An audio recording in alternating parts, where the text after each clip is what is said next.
सत्य को खोजने वाले आप सब साधकों को हमारा नमस्कार। सत्य के बारे में एक बात जान लेनी चाहिए कि सत्य है वही है, वो हम बदल नहीं सकते, अपनी कल्पना से उसे बांध नहीं सकते और इस मनुष्य स्थिति में हम उसे जान भी नहीं सकते। अगर हम उस सत्य को जानते होते तो वो एकमेव है, एब्सोल्यूट है। उसके बाद हम लोगों में इतना तनाव, इतना झगड़ा और इस कदर की नासमझी कभी ना थी। सब संतों ने, चाहे वो हिंदुस्तान में हो, चाहे किसी और प्रदेश में हो, सब ने सत्य को जाना था और सब ने एक ही बात कही थी।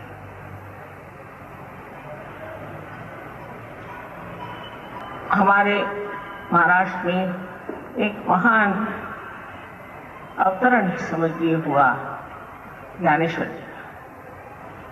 ज्ञानेश्वर जी ने 23 साल की उम्र में ज्ञानेश्वरी लिखी और इसके अलावा एक बहुत ही सुंदर किताब लिखी जो अमृतानुभव नाम के से प्रसिद्ध है। पहली परंपरा ऐसी चली आ रही थी कि एक गुरु का एक शिष्य, ऐसा नाथपंथी में था। एक तरफा भक्ति मार्ग था, दूसरी तरफा लोग या वेद वगैरह पढ़ते थे, पर जहां पर आत्मबोध की बात होती थी वो नाथपंथियों ने कार्य इस महाराष्ट्र में की। जैसे मच्छिंद्र नाथ है, गोरखनाथ है। और उस वक्त यही परंपरा थी कि एक गुरु के एक ही शिष्य होने चाहिए। लेकिन 12वीं शताब्दी में ज्ञानेश्वर जी ने अपने परम पूज्य गुरु, उनके बड़े भाई थे, उनसे विनती की कि मुझे आप इसकी इजाजत दे दीजिए कि मैं ये ज्ञान लोगों को बताऊं। सिर्फ बताऊंगा और नहीं, पर बताने दीजिए, क्योंकि गीता में भी कृष्ण ने नहीं लिखा। सिर्फ उन्होंने ये बताया है कि आत्मबोध के बाद क्या स्थिति हो जाती है, कि मनुष्य स्थित प्रज्ञ हो जाता है, पर वो कौन सी शक्ति से होता है इसके बारे में कुछ नहीं पता। इसलिए उन्होंने जब बहुत विनती की तो उनके गुरु ने उनको कहा, अच्छा ठीक है, आप लिख सकते हैं। तो 6वें अध्याय में उन्होंने लिखा कि कुंडलिनी के जागरण से ही आपको आत्मबोध हो सकता है। वैसे तो 6ठी शताब्दी में आदि शंकराचार्य और 14 वर्ष पहले मार्कंडेय आदि लोगों ने भी कुंडलिनी का वर्णन किया होता, कुंडलिनी के बारे में बहुत कुछ लिखा था। किंतु बाद में जो लोग धर्म के अधिकारी थे, उन्होंने ये बात पसंद नहीं की। उन्होंने कहा कि ये 6ठा अध्याय निषिद्ध है, इसको पढ़ने की जरूरत नहीं, क्योंकि कुंडलिनी के बारे में कोई जानता ही नहीं था। जो लोग आत्म साक्षात्कारी थे, पहुंचे हुए लोग थे, जो सदगुरु थे, उन्होंने सबने कुंडलिनी की बात की। अब हम लोगों को साइंस का चस्का पड़ गया, साइंस के सहारे हम लोग चल रहे हैं। साइंस भी अच्छी चीज है, कोई बुरी चीज नहीं है, पर साइंस के सहारे चलने वाले लोग हमेशा अति पे उतर जाते हैं। और इसीलिए जहां जहां साइंस बढ़ गया, वहां वहां यही सोचा गया कि इससे कौन सा बॉम्ब बनाएगा। कोई सी भी ऐसी अतिक्रम करने वाली क्रियाएं अगर घटित होती हैं तो सोच लेना चाहिए कि इसमें संतुलन नहीं, क्योंकि अतिक्रमण हो गया। इसलिए आज सारे संसार में एक प्रश्न खड़ा हुआ है कि आखिर हम लोग इस संसार में आए क्यों और किस लिए हमें ये मनुष्य जन्म मिला। इसका भी कोई अर्थ होता है कि बस हम मनुष्य हैं और इसके बाद कुछ भी नहीं आगे। ऐसा तो हो नहीं सकता। इस मनुष्य मात्र के लिए तो बहुत कुछ लिखा गया है कि बड़ा आपने पुण्य किया जो आप मनुष्य हो गए, बड़ी आपकी महत्ता थी जो आप मनुष्य हो गए। आखिर इस मनुष्य जाति का क्या विशेष रूप है इसका क्या अर्थ है? ये जो हमारा मनुष्य जीवन है, इसकी क्या कीमत है? इसको हमने आंका नहीं। हम इसको समझ नहीं पाते कि ये कितनी महत्वपूर्ण चीज है जो हमें मनुष्य का जीवन मिला है, और ये मनुष्य का सब देह और मनुष्य की ही बुद्धि जो हमारे अंदर आज है। तब इंसान जरूर सोचता है कि अगर ये इतनी महत्वपूर्ण चीज है और मनुष्य के अंदर इतनी बड़ी स्थिति है, तो फिर वो इस तरह मूर्खता क्यों करता है? ऐसे लड़ता बिगड़ता क्यों है? आपस में काट पीट करके संहार क्यों करता है? ये प्रश्न भी ठीक ही है, क्योंकि हमें स्वतंत्रता दी गई। स्वतंत्रता, परमात्मा ने हमें स्वतंत्रता दी कि तुम अब इसे जानो और खोजो। जैसे कि बच्चे जब स्कूल में पढ़ते हैं तो उनसे बताया जाता है कि 2 + 2 = 4, 2 से 2 मिलाए तो 4 हो। लेकिन जब वो कॉलेज में जाते हैं तब उनसे कहा जाता है, अच्छा अब तुम ही सीखो, तुम ही इसका रिसर्च करो, तुम ही इसका पता लगाओ, जिससे उन्हें प्रगल्भता आए।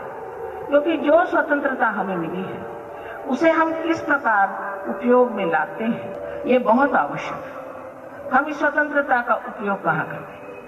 कोई काम करने लग जाए उसे अतिक्रमण में ले जाते हैं, कोई न चीज अतिशय में चली जाती है। कभी कभी हम अपना ही बहुत नुकसान करते हैं, कभी कभी हम दूसरों का बहुत नुकसान करते हैं। तो इसलिए तो मनुष्य जीवन बना नहीं। मनुष्य जीवन जिसलिए बना है वो एक अति सूक्ष्म बात है, इसे सबको समझ लेना चाहिए। अगर हम बात कह रहे हैं जो भी, उस पर शंका आपको हो तो ठीक है, किंतु एक सोच लेना चाहिए कि जैसे साइंस में एक हाइपोथेसिस, एक धारणा दी जाती है, उसको फिर देखा जाता है कि ये ठीक है या नहीं, उसमें प्रयोग करके देखा जाता है कि ये ठीक है कि नहीं। अगर वो देखा गया कि हाँ ये ठीक है, तब उसे कायदा कहा जाता है, लॉ कहा जाता है। इसी प्रकार अपने दिमाग को आप लोगों को थोड़ा खुला रखना चाहिए। पर यह अनादिकाल से ही मनुष्य का दिमाग कुछ इस मामले में कुंद है। वो अपने को बहुत जरूरत से ज्यादा समझदार समझता है, और इसी कारण उसका बड़ा नाश हुआ है। मैं किताब आजकल पढ़ रही थी जो थॉमस ईसा मसीह का शिष्य था, उसने लिखी, और उसे उसने एक बड़े भारी बर्तन में बंद करके, सील करके, और इजिप्ट में, हिंदुस्तान में आते वक्त गाड़ दिया। वो अब करीबन 50 साल पहले खोला गया और उसमें देखा गया कि क्या बातें लिखी गई हैं। उसने कहा कि ये बातें ग्नोस्टिक्स की है। ग्रह शब्द जो है हम जानते हैं संस्कृत में या हिंदी में, मतलब ज्ञान। ज्ञान जो कि किताबों से नहीं मिलता, लेकिन जो अनुभव से मिलता है, जो अनुभव सिद्ध है, जो प्रमाण सिद्ध है, वो ज्ञान, इसकी बात उन्होंने की। किंतु उन्होंने गाढ़ क्यों किया? सोचने की बात है कि ऐसी सुंदर किताब उन्होंने गाढ़ क्यों की? क्योंकि उस वक्त के जो लोग धर्म के शासक थे, उन्होंने ये कहा कि ये लोग तो झूठे हैं, इनके पास कोई नॉलेज नहीं है और कुछ भी नहीं है, और ये सब झूठी बात कर रहे हैं।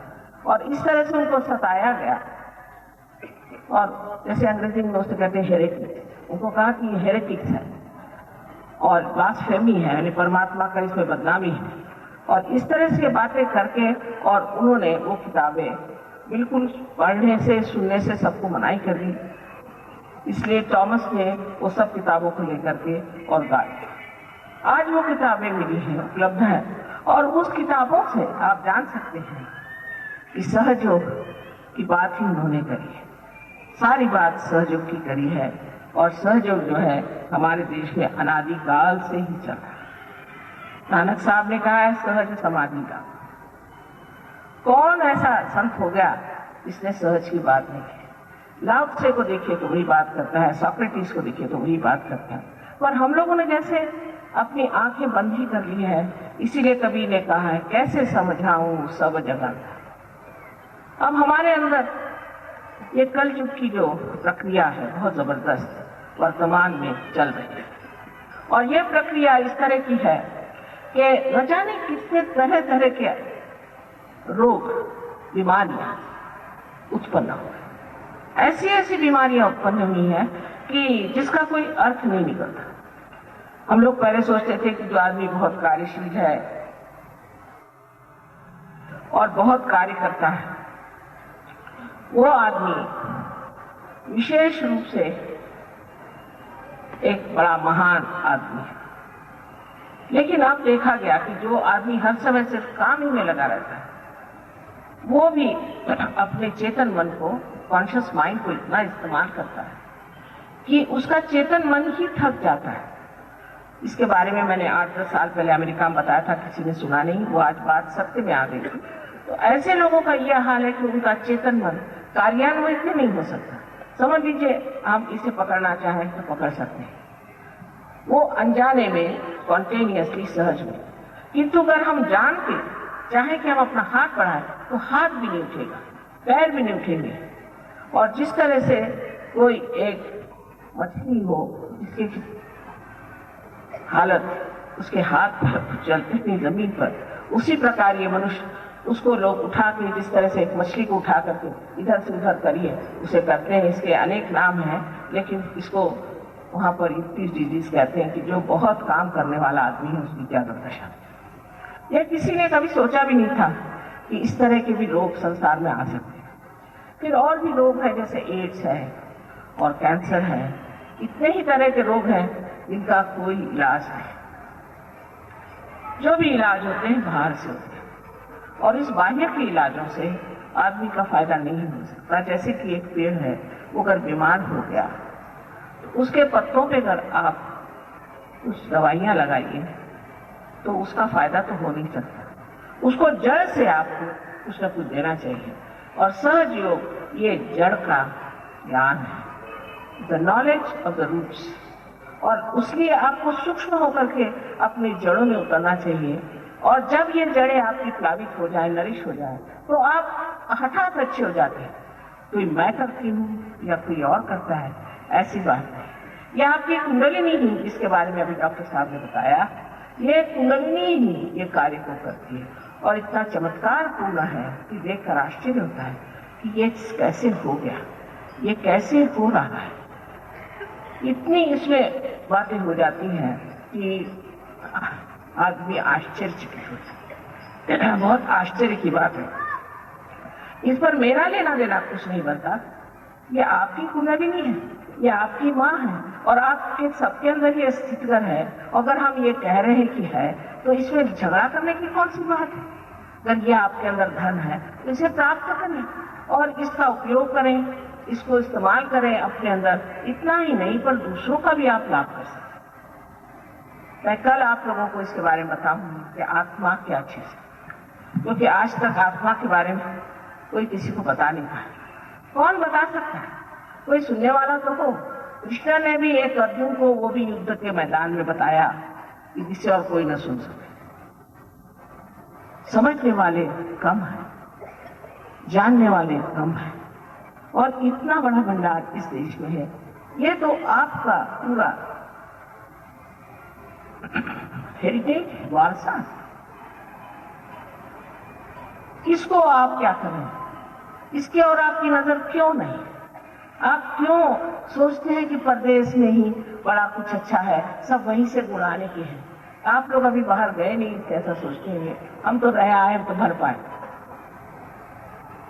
वहां के इंसान इस कदर बचखाने विक्षिप्त हैं कि आप देख सकते हैं कि हम लोगों से कितने अधिक प्रौढ़, प्रगल्भ हैं, मैच्योर्ड। अभी वो एलिजाबेथ टेलर की शादी, उसकी 8वीं शादी, उसको हनीमून जाते वक्त देखने के लिए हजारों लोग वहां पहुंचे, और उसके ऊपर में 10 हेलीकॉप्टर टहल रहे थे, और ऊपर से वो पैराशूट नीचे गिर रहे थे। कुछ आदमियों पे, कुछ पेड़ों पे, बड़े एक्सीडेंट्स हो गए। ऐसा पागलपन आपने कहीं सुना? हाँ, हो सकता है हमारे मेले वेले लगते हैं, वहां लोगों को तो कुछ ही कारण से जाती है। तो नहीं कि किसी 8वीं शादी हो रही तो उसके हनीमून में देखे जाते हैं। एकदम बचखाना पर।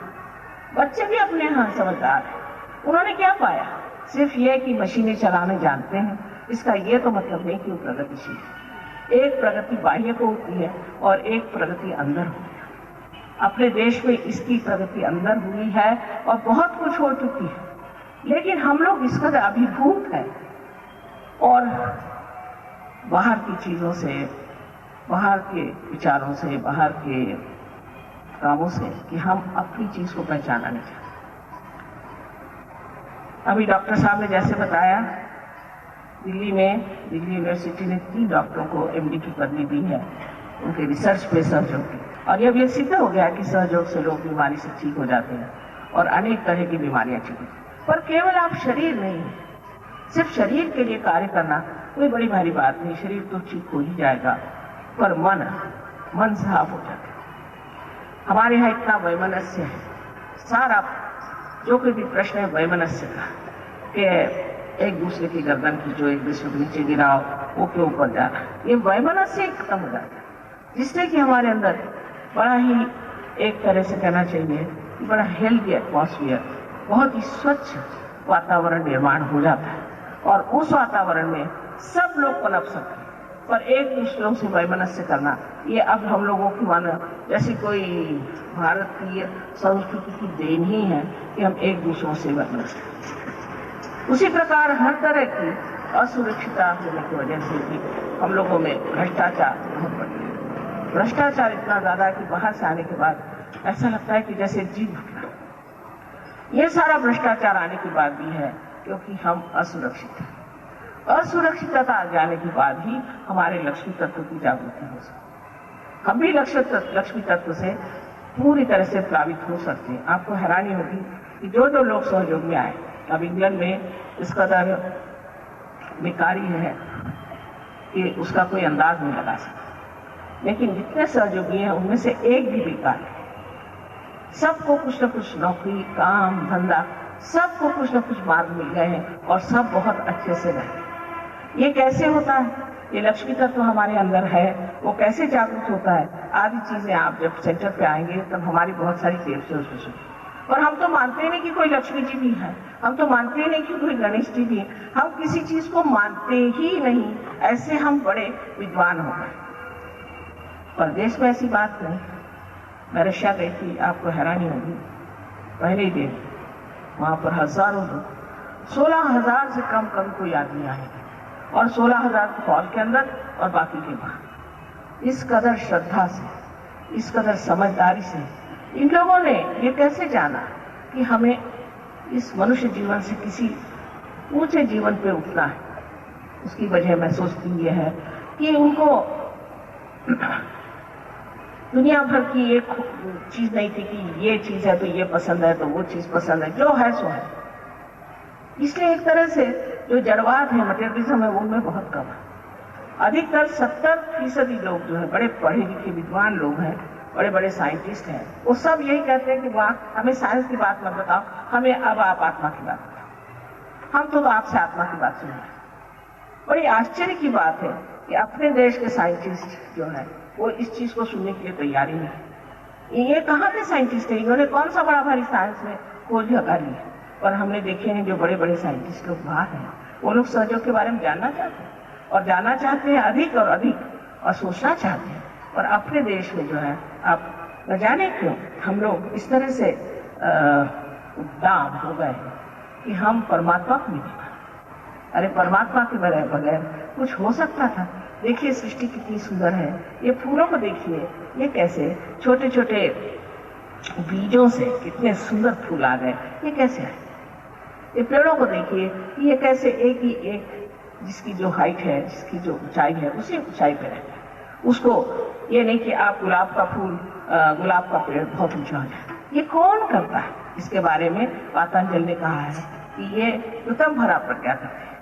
ये उत्तम भरा प्रज्ञा, ये प्रज्ञा, ये शक्ति चारों तरफ फैली हुई है, इसे हमारे यहाँ परम चैतन्य कहते हैं और इसको कुरान में रूह कहते हैं।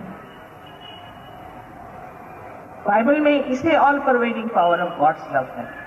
पर सब लोगों ने भगवान के नाम से दुकानें खोल दी, भगवान के नाम से उन्होंने इतने गंदे काम किए हुए हैं कि कोई विश्वास ही नहीं कर सकता कि भगवान हो भी सकता है।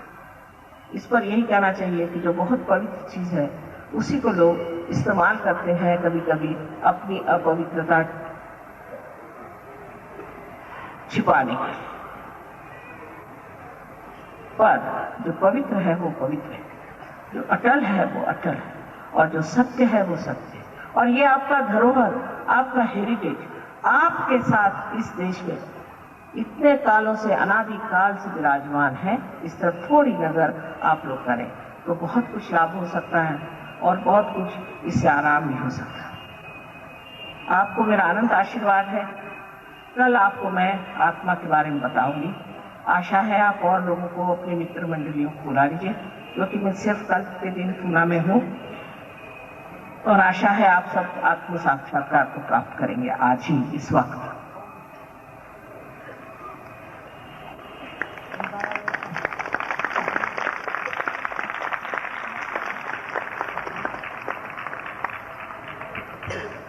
आपसे कहना चाहती हूँ कि 3 शर्तें हैं जिससे कुंडलिनी का जागरण होता है। एक के बाद एक आपको मैं वो शर्तें बता दूं, कोई कठिन नहीं। पहली तो शर्त यह है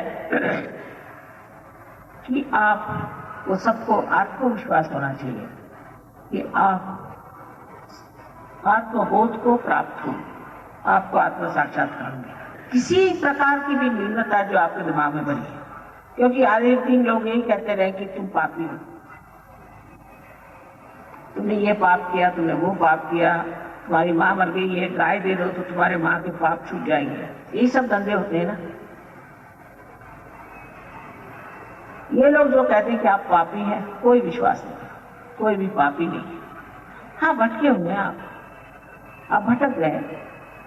आप जहां हैं वहां जैसे भी भटक गए हो, आज वर्तमान में इस वक्त आप अपने दोषों को किसी भी तरह से मत सोचें। निर्दोष हैं आप इस वक्त जब आप यहां बैठे, और यही सोचना चाहिए कि हम पूर्णतया निर्दोष हैं।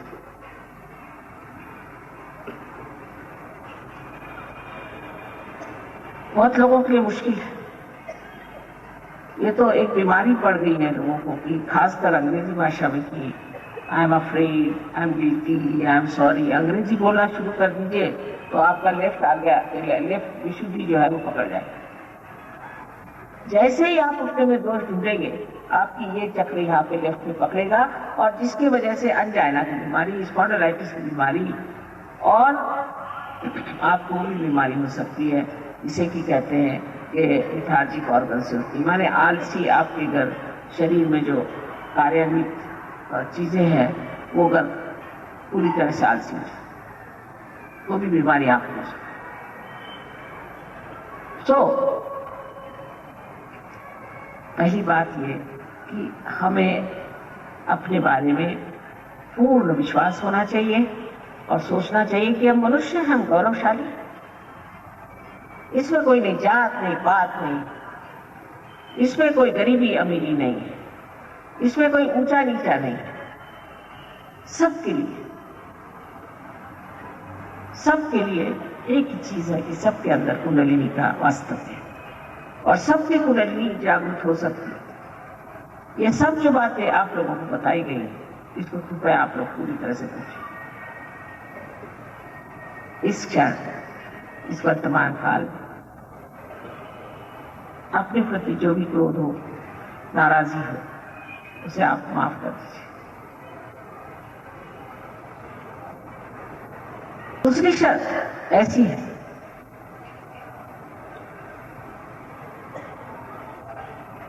बहुत आसान है चीजें भी, कोई मुश्किल नहीं, कि आप सबको एक साथ माफ करें। आप माफ करें या ना करें, क्षमा करें या ना करें, कुछ नहीं करते, कुछ भी नहीं करते, सिर्फ दिमागी जमा खर्च, सिर्फ अपने सर की एक कल्पना कि मैं उसको क्षमा नहीं कर सकता, पर उसे नुकसान किसका हो रहा है? आप ही का नुकसान हो रहा है। वो जिसने आपको सताया, तकलीफ दी, उसको याद करने से आपको तकलीफ हो रही, उसे कोई तकलीफ नहीं। तो फिर आपको सबको एक साथ, बिल्कुल एक साथ सबको क्षमा कर दीजिए, बिल्कुल अपने पूरे मन से इसको क्षमा करें। तीसरी बात यह है कि मैं आपकी स्वतंत्रता का पूर्णतया आदर करता हूं। अगर आपको आत्मबोध नहीं चाहिए तो आपको कृपया चले जाना चाहिए, क्योंकि दूसरों की ओर देखना इस वक्त में, जबकि वो अपने अंदर और देख रहा है, तो ये कोई बड़ी सभ्यता की बात नहीं, शिष्टता की बात नहीं। इसलिए जिनको नहीं चाहिए वो कृपया चले जाएं तो बहुत अच्छा हो, और जिनको चाहिए वो अवश्य बैठे, आराम से बैठे और इस चीज को प्राप्त करें।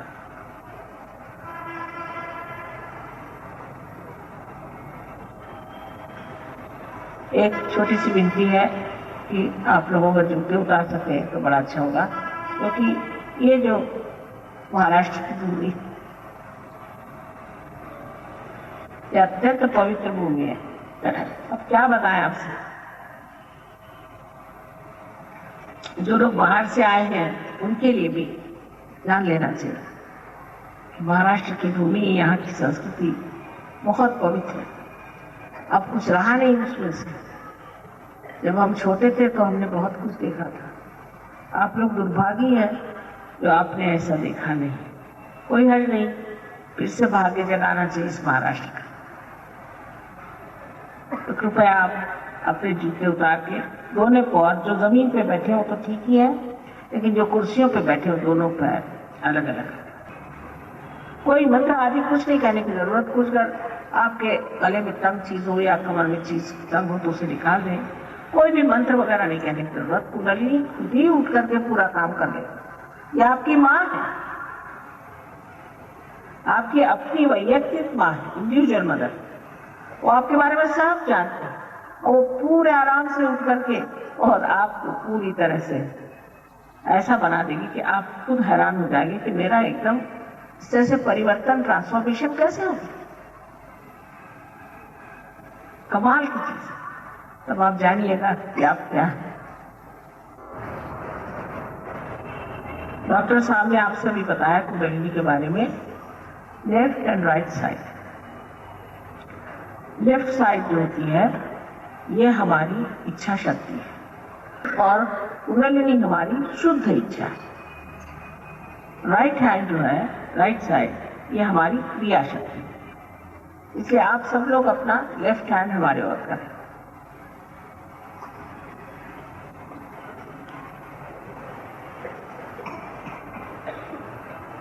इसका मतलब है कि आपकी इच्छा है, आप चाहते हैं कि आपको आत्मबोध हो जाए।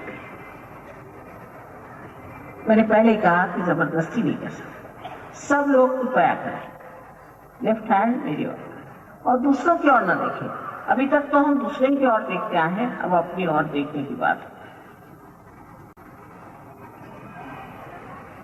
डावा हात माझ्याकडे करा आणि उजवा हात ही क्रियाशक्ती आहे। डाव्या हातामध्ये इच्छाशक्ती, उजव्या हातामध्ये क्रियाशक्ती। डावा हात माझ्याकडे करायचा आणि उजव्या हाताने आपल्या चक्रांना प्लावित करायचं। We have to nourish our centers with our right hand. That's all. अपने राइट हैंड से आपको अपने सेंटर्स को प्लावित करना है और ये इसलिए कि आप जान भी जाइए कि आपके क्या क्या सेंटर है। सारा कार्य हम लेफ्ट में करें। आपलं सगळं आपण काम डावीकडे करा। आता डोळे मिटायच्या आधी आपल्याला दाखवते मी की कोणचे कोणचे चक्र करायचे। सर्वप्रथम आपल्या हृदयावर हाथ रखें। सबसे पहले अपने हृदय पे हाथ। हृदय में आत्मा का स्थान है, इसलिए सबसे पहले हम अपने हृदय पे हाथ रखें। उसके बाद हमारा राइट हैंड हम पेट के ऊपरी हिस्से में लेफ्ट हैंड साइड पे रखें। पोटाच्या वरच्या भागात डावीकडे। ये गुरु प्रिंसिपल, गुरु तत्व का स्थान है।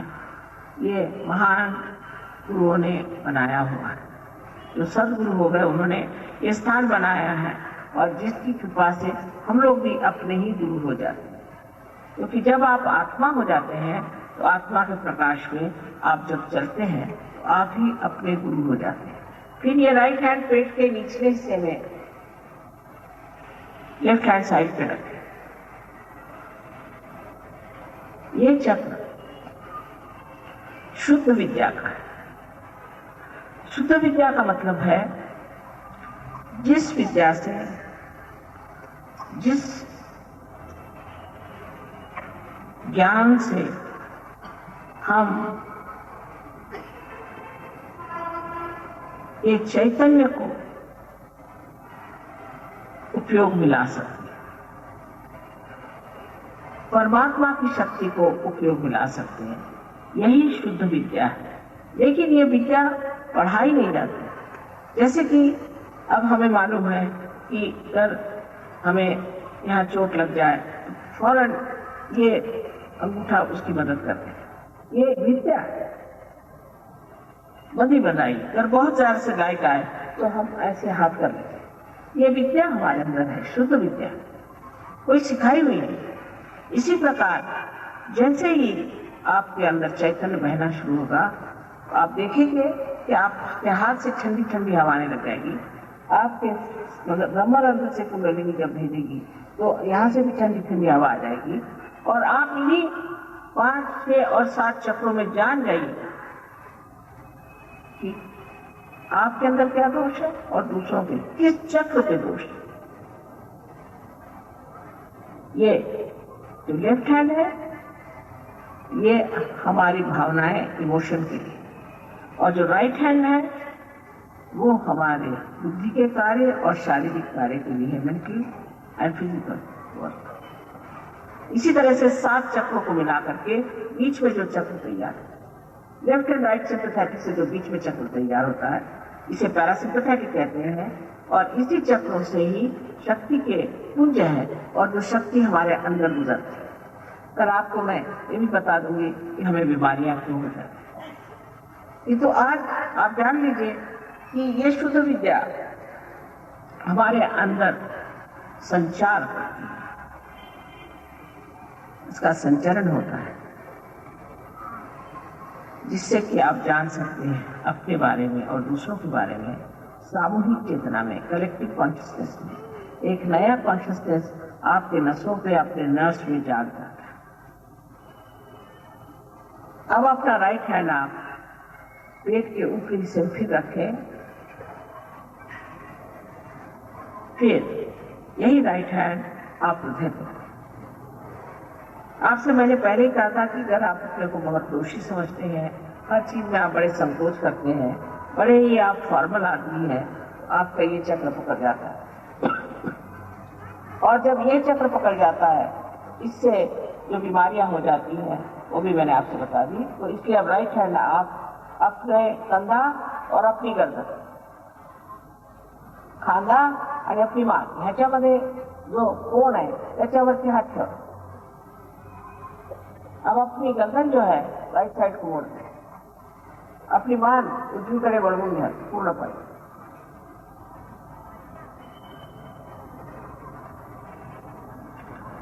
अब अपना हाथ पूरी तरह से आड़ा इस तरह से अपने कपाल पर रखें। कपाळावर आता आपला हात आडवा असा रहा। अब अपनी गर्दन नीचे झुका लें, इतनी झुक जाए तो मान खाली लगो जाए। यहाँ पर सबको एक साथ क्षमा करना होगा। अब यही हाथ पीछे की ओर ले जाए और अपने सर को पीछे की ओर मोड़ दें। यहाँ पर बगैर अपने को दोषी ठहराए हुए, बगैर अपनी गलतियां कहे बगैर आपको अपने समाधान के लिए ही परम चैतन्य से क्षमा मांगनी। आपल्या चुका न मोजता, आपल्याला दोषी न ठरवताना त्या ठिकाणी आपल्याला त्या चारीकडे पसरलेल्या परम चैतन्याची क्षमा मागायची। आता उजवा हात करत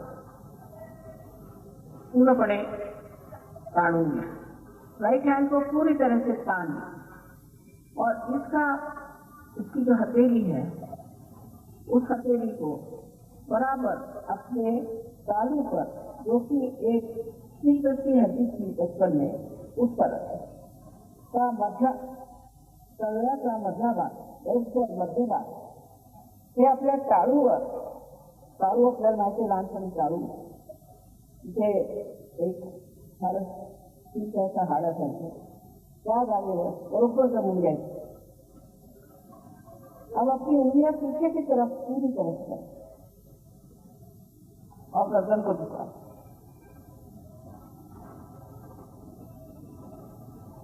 और अब घुमाए इसको 7 बार क्लॉक साइड घुमाएंगे।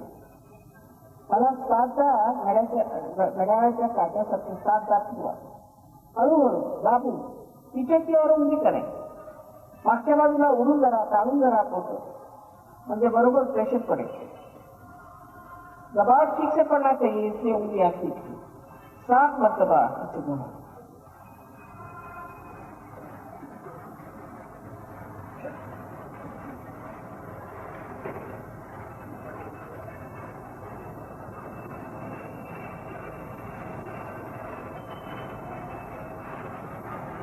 ठीक, बस इतना ही हमें करना है, कुछ ज्यादा नहीं। इतकंच करायचं, काही जास्त नाही।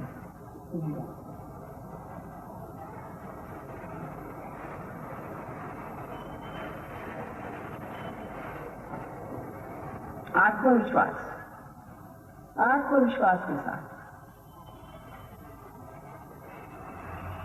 लेफ्ट हैंड हमारी ओर करें, डावा हात माझ्याकडे, उजवा हात हृदयावर, राइट हैंड हृदय पे, हार्ट। और अब आप आंखें बंद कर लीजिए, आता डोळे मिटा, चश्मा उतरवून घ्या, चश्मा उतार लीजिए। जब तक मैं न कहूं कृपया आप आंख न खोलें।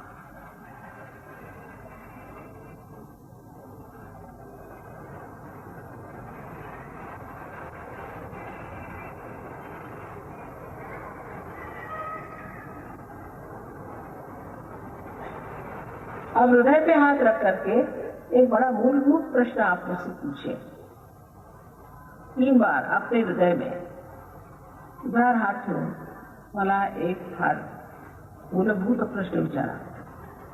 हृदयावर हात ठेव, हृदयातच विचारायचा प्रश्न 3दा। माँ, आप मुझे माँ कहें चाहे आप मुझे श्री माता जी कहें, माँ क्या मैं आत्मा हूं?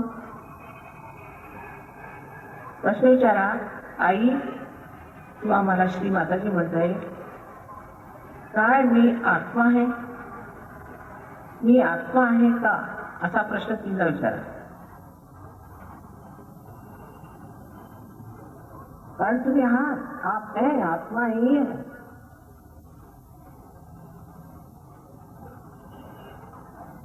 अब अपना राइट हैंड पेट के ऊपरी हिस्से में रखें, लेफ्ट हैंड साइड। आता उजवा हात पोटाच्या वरच्या बाजूला डावीकडे ठेवणे, दाबून ठेवणे। अगर आप आत्मा हैं तो आप अपने गुरु भी हैं, इसलिए दूसरा प्रश्न अपने मन में 3 बार पूछिए, माँ क्या मैं स्वयं का गुरु हूं? जर तुम्ही आत्मा आहात तर तुम्ही स्वतःचे गुरु आहात। म्हणून एक प्रश्न 3दा मनात विचारायचा, श्री माताजी मी स्वतःचा गुरु आहे का? मी स्वयंचा गुरु आहे का? मी माझा गुरु आहे का? असा प्रश्न विचारा मनात।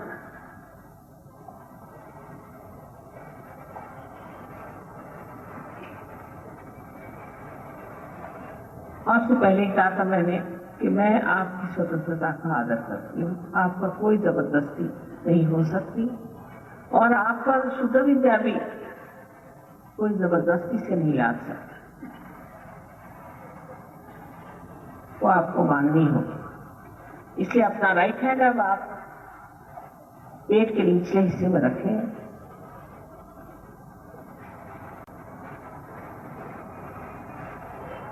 लेफ्ट हैंड साइड में।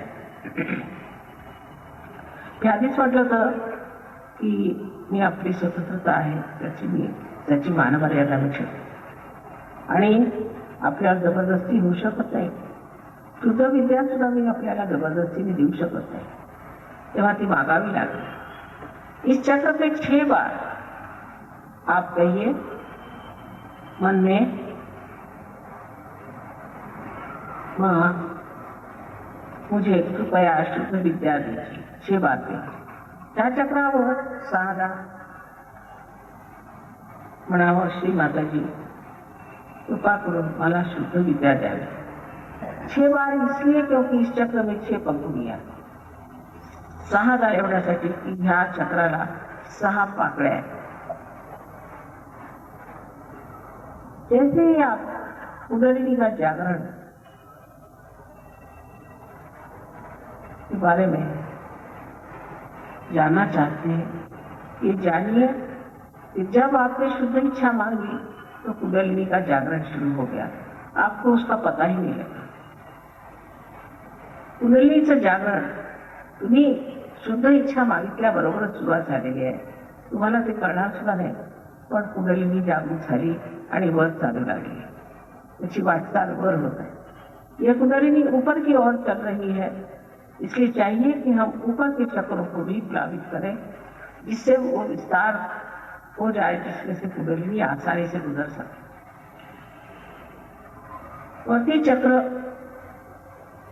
जे आहे ते विस्तार झाले पाहिजे, त्याच्यातनं कुंडलिनी व्यवस्थित गेली पाहिजे। इसलिए अपने आत्मविश्वास के साथ हमें उनका विस्तार करना चाहिए, उनको प्लावित करना चाहिए। तो आप अपना राइट हैंड पेट के ऊपरी हिस्से में लेफ्ट हैंड साइड में रखें। आता कृपा करून आपला उजवा हात पोटाच्या वरच्या बाजूला डावीकडे ठेवावा दाबून, आणि इथे यहाँ पर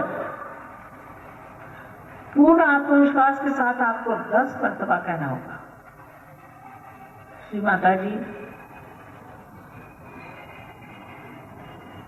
मैं स्वयं का गुरु हूँ। श्री माता जी मैं स्वयं का गुरु हूँ। इथे पूर्ण विश्वासाने आपल्याला 10दा म्हणा लागेल, श्री माता जी मी स्वतःचाच गुरु आहे असं म्हणावं लागेल।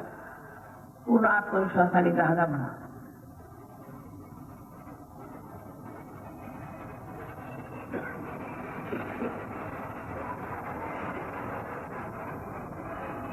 जो मूलभूत बात है वो ये कि आप आत्मा हैं। आप ये शरीर, मन, बुद्धि, अहंकार आदि उपाधियां नहीं, आप शुद्ध आत्मा हैं। मूलभूत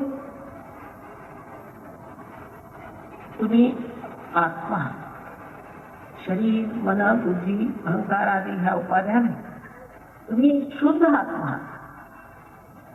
इसलिए अब अपना राइट हैंड उठा करके और हृदय पे फिर रखें और पूर्ण आत्मविश्वास के साथ आप कहें, श्री माता जी मैं शुद्ध आत्मा हूँ।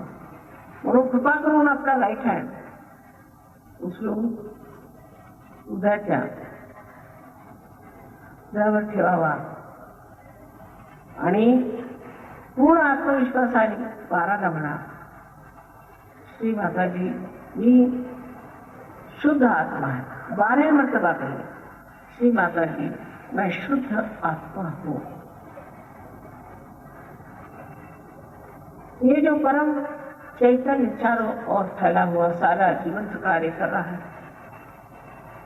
ये ज्ञान का सागर है, प्रेम का सागर तो है ही, और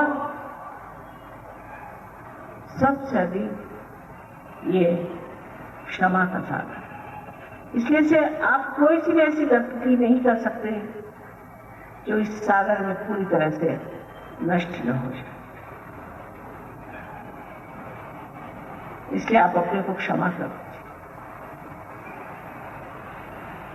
चारीकडे पसरलेली परमेश्वराची प्रेमसृष्टी, त्याच्या शक्तीत सबंध प्रेमाचा सागर समावलेला आहे. सबंध ज्ञानाचा सागर आहे, पण सर्वात अधिक क्षमेचा सागर आहे. आणि तुम्ही कोणत्याही अशी गोष्ट चूक केली तरी ह्या क्षमेच्या सागरात ती सगळी धुवून गेली. म्हणून स्वतःला क्षमा करू.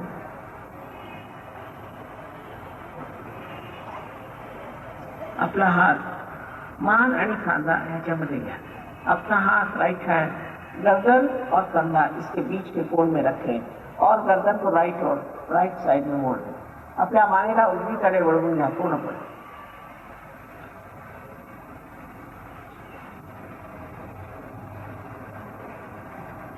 यहाँ पर 16 टाइम्स ये कृष्णाचं चक्र आहे. इथे 16 दमनावर 16 मरतबा आपको कहना होगा पूर्ण आत्मविश्वास के साथ, माँ मैं निर्दोष हूं. इथे पूर्ण आत्मविश्वासाने 16ला म्हणावं लागेल, आई मी निर्दोष आहे.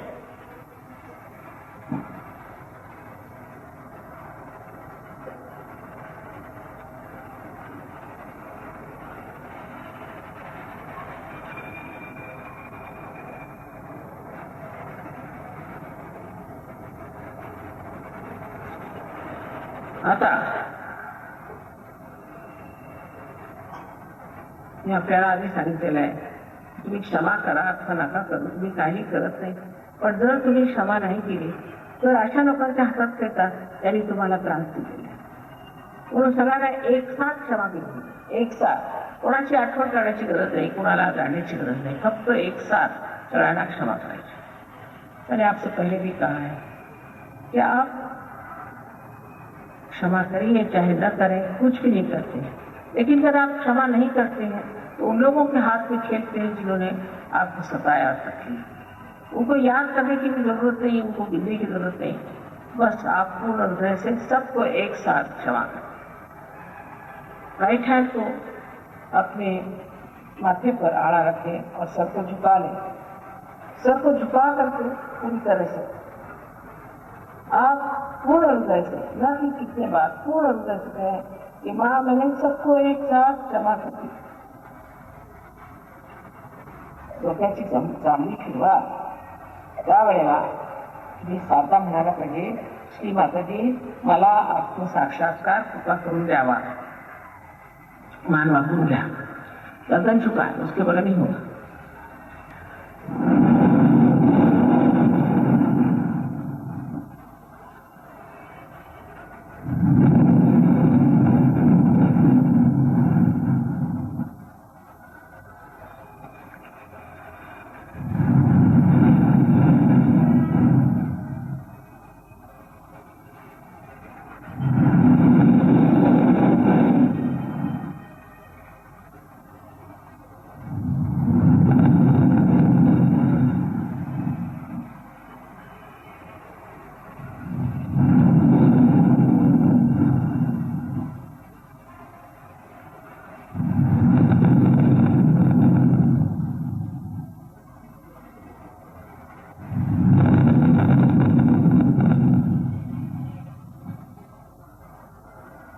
अब दोनों हाथ नीचे ले, दोनों हाथ खाली घ्या आणि असे वर ऐसे. मेरी ओर देखिए और विचार न करें. माझ्याकडे बघून विचार करू नका. ही निर्विचार समाधी, थॉटलेस अवेयरनेस.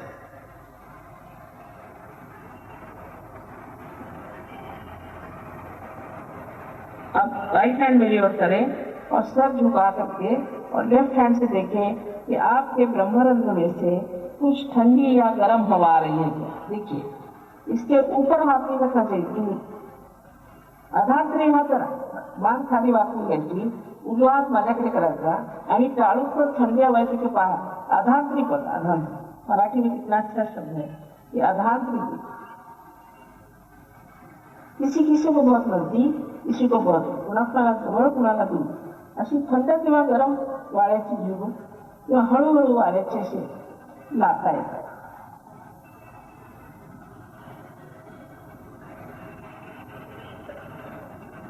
किसी कीचो को बहुत जोर से और दूर से आता।